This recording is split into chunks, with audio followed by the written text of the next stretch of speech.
to our attempt at take two. Obviously, the first time we tried doing this video this afternoon, it failed.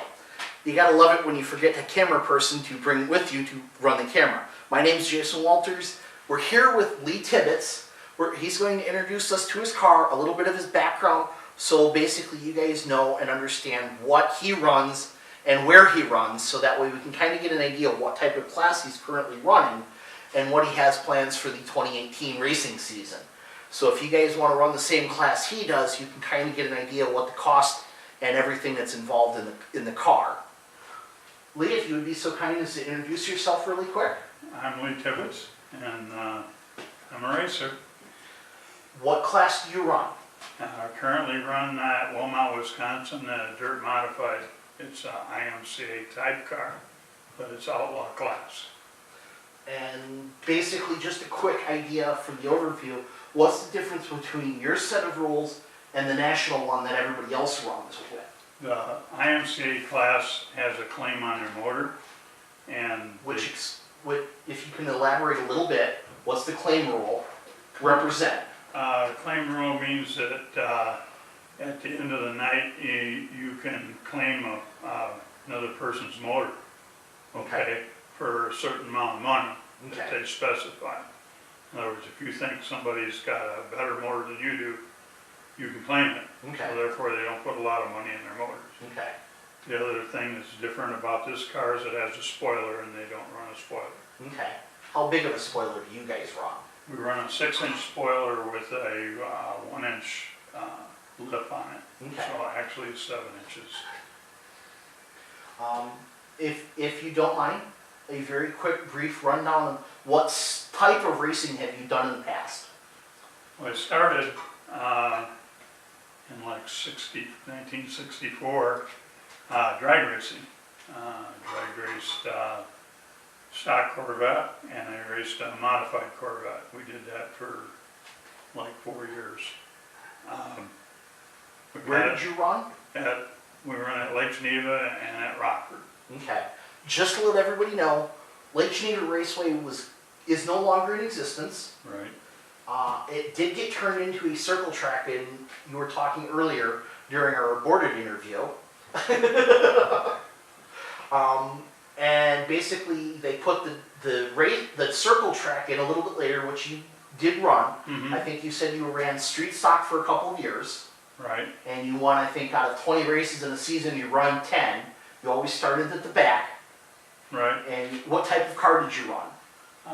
It was a 1964 Galaxy, and completely stock. And we drew out of the hat for positions, and I always traded so I could start in the back. It was interesting what you stated, how you got the car. Implement dealer here in town used it for delivering parts. It was all lettered up down both sides, and his delivery guy hit a telephone pole with it.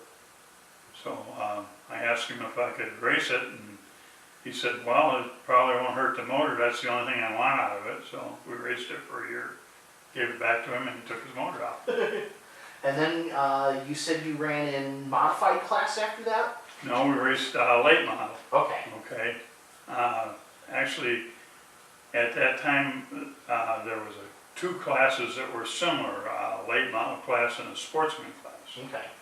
And really the only difference was the exhaust system and the intake manifold.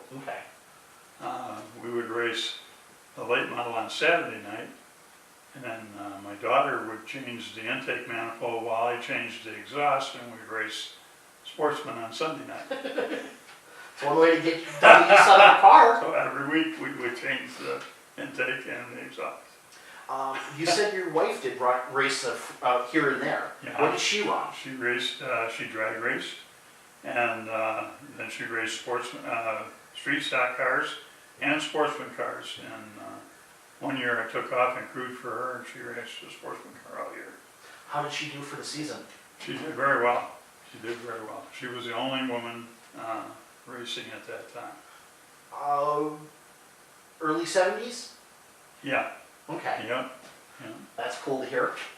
Anyway, what led you to going from Wilmot on a pavement course to running modified at Wilmot on dirt? Well, yeah, we raced Lake Geneva, the late model, but we actually raced all over Wisconsin. We were racing like 4 nights a week with the late model on asphalt.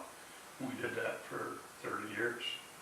Which some of the tracks that you ran at? We ran Lake Geneva, 151, Columbus. Where's 151 so people are aware of it? Yeah, it's in Wisconsin. Is it still in existence or was it closed? Yes, it is still Okay. in existence. Capital Speedway in Wisconsin, Madison, still in existence. Slinger, Wisconsin, still in existence. Waukegan, that is no longer. Was that an asphalt track? Was a 1/4 mile high banked asphalt track. Okay. Yeah. Rockford Speedway is still in existence. And we race all those tracks quite regularly. Okay. And we did that for 30 years. Then my crew chief decided that they were going to start this modified class at Wilmot. And so he started building a modified. I helped him build it and went with him to Wilmot to run on the dirt. That must have been interesting since you've been running for quite some time on asphalt. Right. And it's a whole other can of worms when you get on the dirt. We found out that our ways on the asphalt didn't work very well on the dirt. And kind of spun out almost every night. The car was not set up correctly and I couldn't figure out how to drive it. But you did learn. We did learn. How long did it take you to learn how to run on dirt? I think probably by the second year that we were there, we were winning features. Okay. So. How many features have you won at Wilmot in the modified class, if you don't mind, if you can remember? Many. Many, probably 10 or 12. That's pretty good.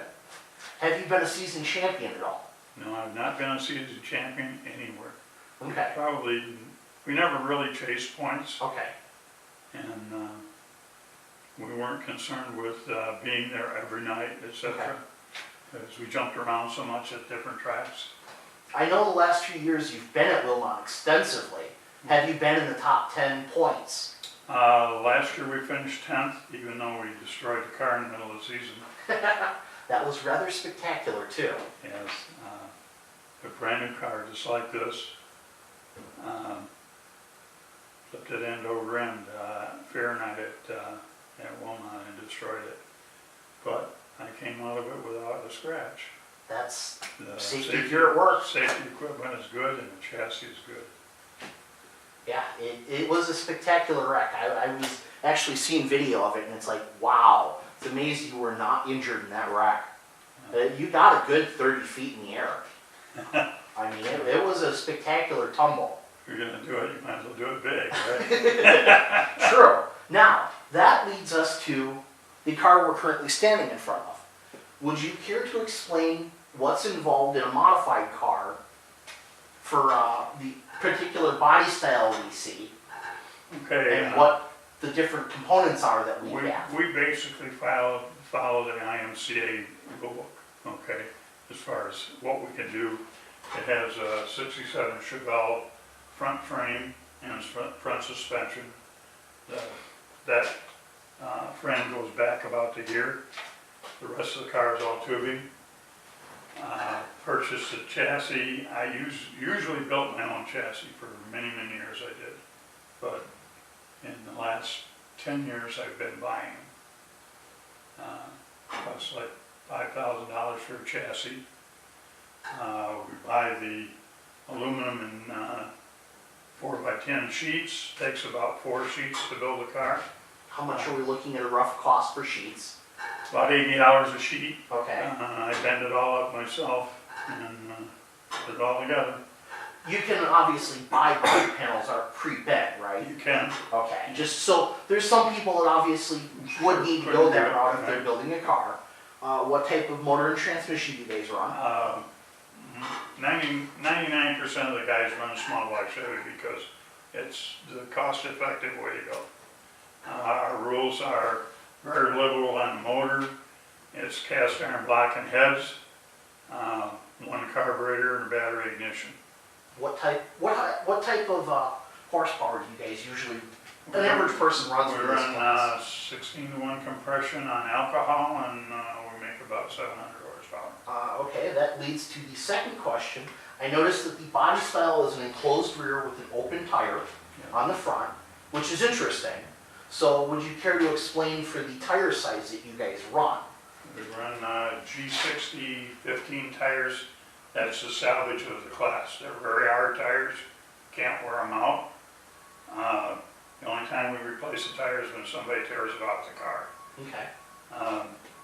So therefore it's very inexpensive to operate the car. Once it's built, about $20,000 to build it. Okay, that's the second question we're looking at for cost-wise, for people to have an idea. How much does an average motor run? If you have to get one from scratch. If you have to buy it from scratch every piece, you're probably looking at $5,000–6,000. Transmissions, what type do you run? It's a special transmission. The clutch is inside the transmission. It's a stick shift transmission. It's like $1,200 new. Okay. How much does tires run?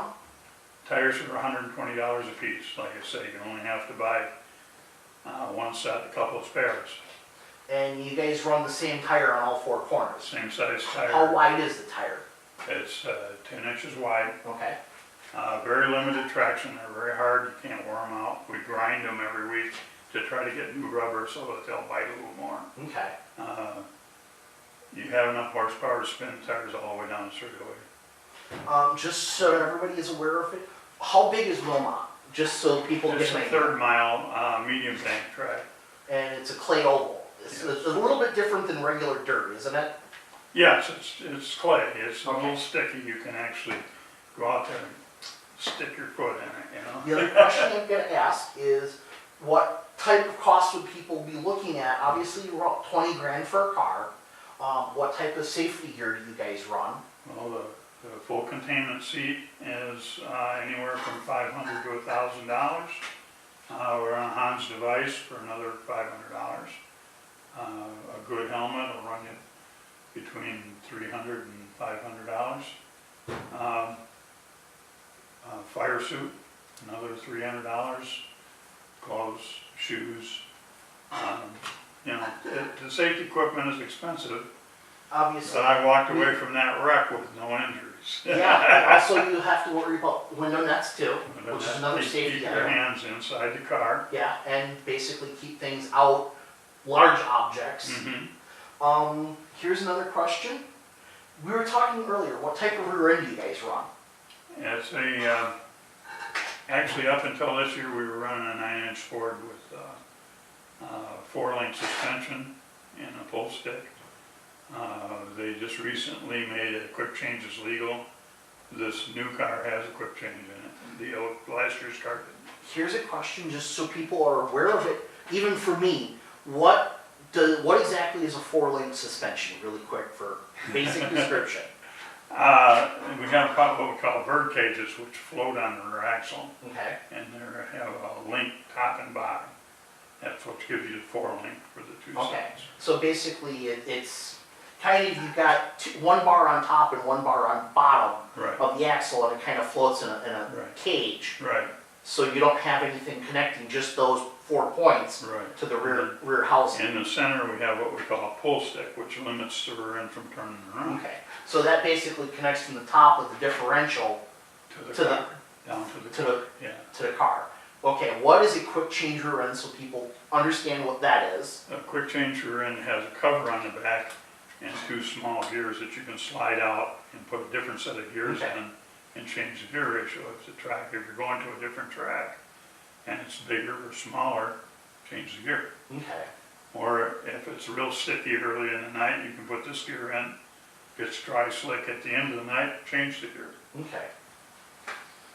This is all stuff that people obviously would like to know and understand, so that way if they are watching a race, they kind of understand what people are talking about, or if they want to get into the sport, they have an idea. Dirt track is very difficult because it starts out wet and sticky and heavy and ends up dusty and dry and slime and like an ice skating rink. So it's a real challenge to make the car go. Yeah, I've noticed it myself, and I'm pretty much on the outside looking in as a track photographer, so I kind of see you guys, and it's interesting watching you guys in some of the classes do this. And if nothing else, another example of, you've got a grandson that races, doesn't he? I have a grandson that races Morgan Shepherd. He runs a mini sprint at Wilmot, also on the dirt. What number is he? 04. Okay. And both of you guys are going to be running in Wilmot this Yes, we will. 2018 season? Yep. And on that note, if you guys really want to see Morgan and his grandfather Lee, feel free to come out and watch the races.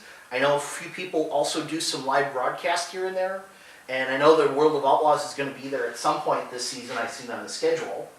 So if nothing else, if you guys want to see, I think the mini sprint's open for them at some point. I know the wingless are going to. I don't know if you guys are part of the support race or not. I think we start the first night. Yeah. And I know the season is coming up in less than a month. Man. The end of April. Yeah, end of April we'll be out there racing. So, Lee, thank you very much for your time. Okay. And I very much appreciate it. And I know some of the people that are watching are going to probably leave feedback. If you guys have any questions or anything that you want to know, feel free to leave it in the comments. And if I can't answer it, I'll see if I can get a hold of Lee or one of the other drivers.